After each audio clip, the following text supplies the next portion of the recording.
मेरे दिव्य गुरुदेव श्री परमहंस योगानंद जी के द्वारा ये टॉपिक, अपनी मानसिक प्रवृत्ति को बदलें। हमें मन में फिर भी यह ध्यान रखना चाहिए कि शरीर की पूरी तरह उपेक्षा करना समझदारी नहीं है। व्यक्ति को गलत आहार की अपेक्षा सही आहार लेना चाहिए, सही खाना लेना चाहिए। और यदि आपको ऐसे व्यक्तियों के बीच में रहना पड़ता जो आपको विक्षुब्ध परेशान कर देते हों, तो आपको कभी कभी अपना परिवेश बदल लेना चाहिए। किंतु उससे भी अधिक अच्छा होगा यदि आप अपने मानसिक परिवेश को, यानी कि अपनी मानसिक विचारों को बदल सकें, जिससे कि आप दूसरों के क्रियाकलापों से परेशान न हों। क्योंकि दूसरों को देखकर जो भी आपके अंदर परिवर्तन आता है वह है आपके विचार। आप अपने विचारों को इतना दृढ़ कर लें, इतना पॉजिटिव और सकारात्मक कर लें कि आप दूसरों के क्रियाकलापों से परेशान न हों। स्वयं को बदलें। आप कहीं भी शांत और प्रसन्न रह सकते हैं। अपने मन में कभी भी किसी के प्रति घृणा या नीचा भाव मत आने दें। जब भी आपके मन में कोई विचार घृणा या दूसरों के क्रियाकलापों के प्रति विभिन्न रूप से आपको परेशान करने विचारों को आपके मन में अगर कोई चीज़ उत्पन्न करती है, तो उसको उसी समय अपनी मन की चेतना से, अपने मन के पटल से बाहर निकाल फेंकें। अधिकांश संसार पागल खाने की तरह है। कुछ लोग ईर्ष्या के कारण बीमार हैं, दूसरे लोग क्रोध, घृणा और मनोभाव के कारण बीमार हैं। वे अपनी आदतों और भावनाओं के शिकार हैं। परंतु आप अपने घर की शांति का स्थान बना सकते हैं। अपना विश्लेषण करें। सभी भावनाएं शरीर और मन पर प्रतिबिंबित होती हैं। ईर्ष्या और भाव या भय के कारण चेहरा पीला पड़ जाता है और प्रेम में यह चमक उठता है। शांत रहना सीखें। आपके चारों तरफ चाहे कुछ भी घटित हो रहा हो, अपने मन को शांति का निर्देश दें। कुछ भी, जो भी आपको परेशान करने के लिए कोई परिस्थिति आपके सामने आए, अपने मन को शांत रहने दें और आप सदा प्रसन्न रहेंगे। इसलिए यह याद रखें कि चाहे आपका किसी भी प्रकार का अहम भाव हो, घमंड का भाव हो, किसी भी प्रकार का व्यक्तित्व आप व्यक्त करने का प्रयास करते हों, आपको अपनी वास्तविक प्रकृति का विश्लेषण, एनालिसिस करने का प्रयत्न करना चाहिए और इसके सर्वोत्तम गुणों का विकास करना चाहिए। किसी व्यक्ति को सदाचारी होने का घमंड अथवा देशभक्ति का अहंकार या कला का अहंकार अथवा व्यवसाय का अहंकार इत्यादि हो सकता है। यदि सदाचारिता आपका आदर्श है, तो ईमानदारी से रहें और सभी के प्रति अपने स्वभाव, सद्भाव व्यक्त करें।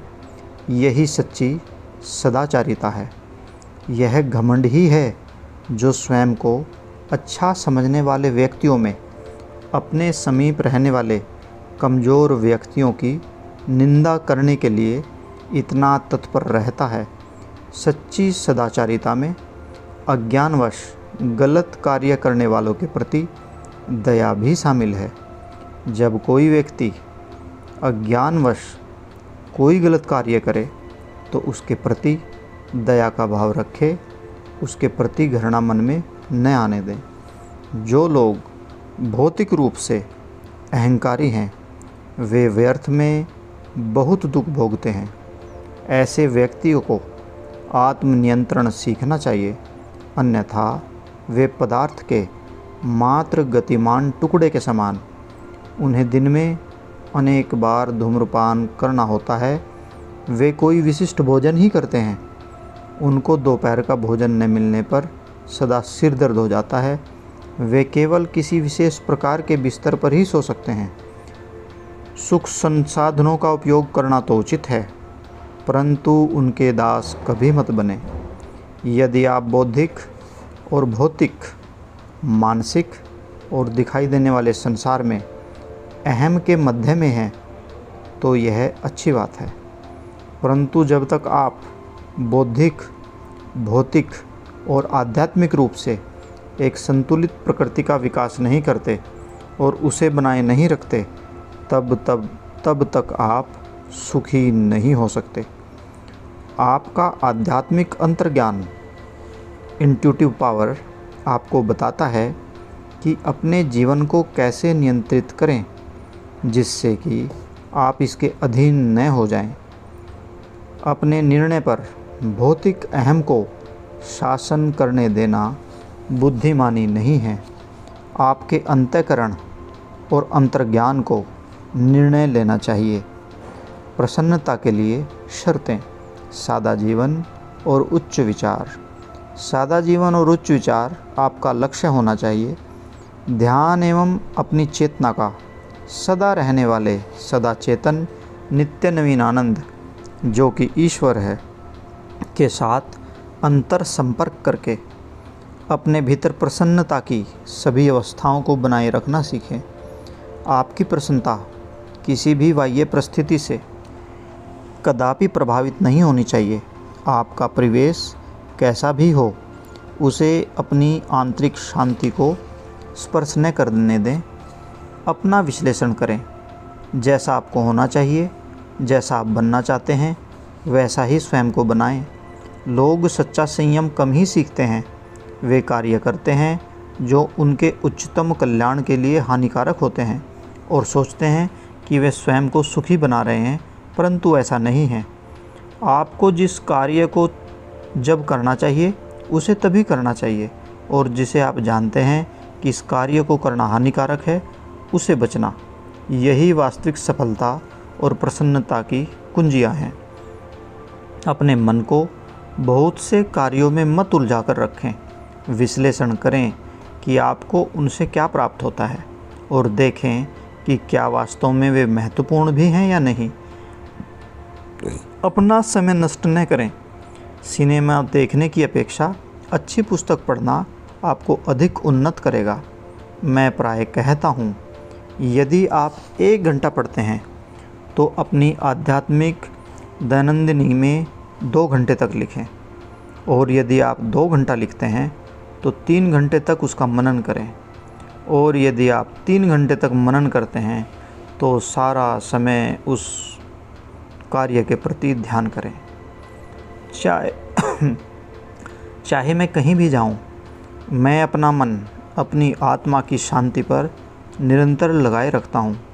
आपको भी अपनी चित्त रूपी सुई को सदा आध्यात्मिक आनंद रूपी उत्तरी ध्रुव की ओर लगाए रखना चाहिए, अर्थात अपने चित्त को, अपने मन को हमेशा आध्यात्मिक आनंद पर ही रखना चाहिए। तब कोई भी आपके संतुलन को विचलित नहीं कर सकता। याद रखें, यदि प्रतिदिन आप स्वयं को पिछले दिन से अधिक अच्छा व्यक्ति नहीं पाते तो आप पीछे की ओर जा रहे हैं, स्वास्थ्य में, मानसिक शांति में और आध्यात्मिक आनंद में। क्यों? क्योंकि आप अपने कार्यों पर पर्याप्त नियंत्रण का अभ्यास नहीं करते हैं। आपने स्वयं को अपनी आदतें बनाई हैं और आप स्वयं उन्हें बदल सकते हैं। यदि आप गलत ढंग से सोचते रहे हैं तो अच्छे लोगों की संगति और अध्ययन तथा ध्यान करने का निश्चय करें। संगति का परिवर्तन आप में बहुत अंतर ला सकता है। जब आप यहाँ आते हैं, चाहे इन कुछ घंटों के लिए ही सही, तो आपकी मानसिकता में परिवर्तन जरूर आता है। आप एक नवीन शांति का अनुभव जरूर करते हैं। जब आप किसी नृत्य या भोज के लिए जाते हैं या किसी डांस क्लब में जाते हैं तो आपका मन प्राय अशांत, अधीर और उत्तेजित हो जाता है। उसके बाद यदि आप एक भिन्न शांत वातावरण में प्रवेश करते हैं तो आप फिर से अधिक शांति में अनुभव करते हैं।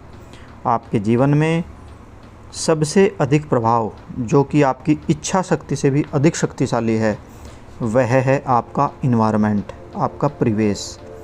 यदि आवश्यकता हो तो उसे बदल दें।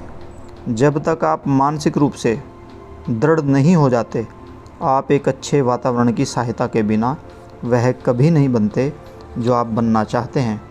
जब आपको अच्छा बनने के प्रयास में कठिनाई आ रही है तो आध्यात्मिक संगति और अन्य प्रेरणादायक प्रभाव अति आवश्यक है। स्वयं को और अधिक अच्छा बनाने में आत्मविश्लेषण की आवश्यकता है।